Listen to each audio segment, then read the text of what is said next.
As a child of the 1950s and 60s, when the environmental movement was being born, I spent a lot of time growing up seeing and thinking about and being concerned about all the ways that we as human beings were apparently destroying the world around us. And as I'm older now, 68 years old, I start to see things kind of differently.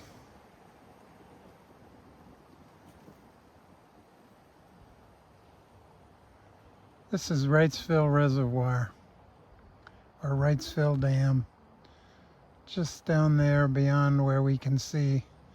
There's a big dam that was constructed, I don't know how many years ago, to help protect the small city of Montpelier, Vermont from flooding.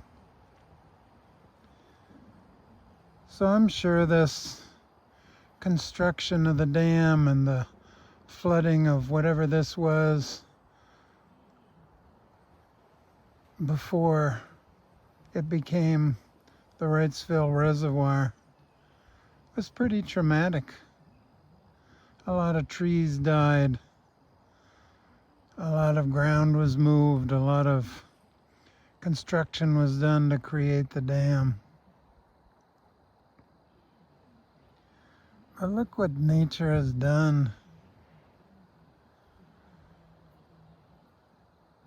to create this space, to heal, to rejuvenate itself, to create just a different kind of beautiful environment. And look what it's still doing over there. You can't really tell in the fall, but a lot of those trees died because 2 years ago there was a huge flood here, and even where I'm sitting, probably 30 feet above the water, was underwater, and a lot of trees died.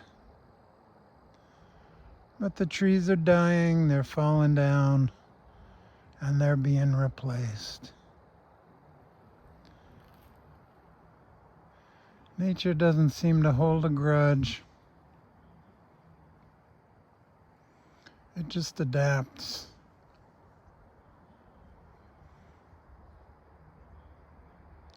I'm grateful to be able to come here in the summer to swim, and right now just to sit here. Well, there's no one here but one or two workers working on the buildings.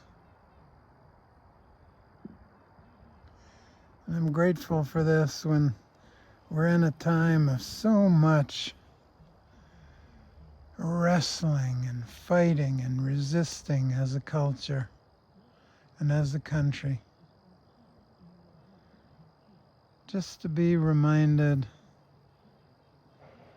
at how beautifully nature takes care of itself, how it adapts, how it forgives us for the things we do, or maybe doesn't even notice the things we do, but just regrows itself.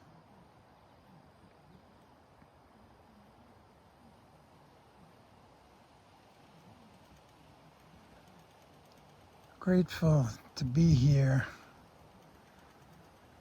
to feel this quietness of late October, the rejuvenation that happens so naturally in nature, the acceptance of what is,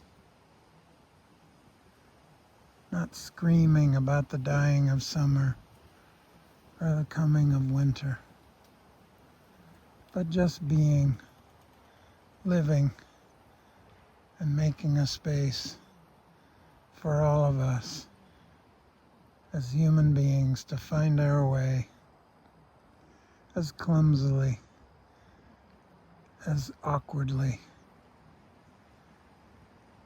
and with as much conflict and angst as we all bring. Grateful for this.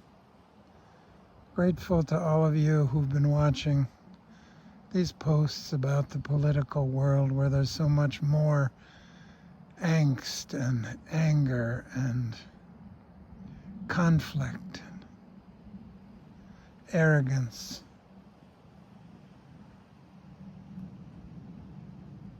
Grateful for this reminder.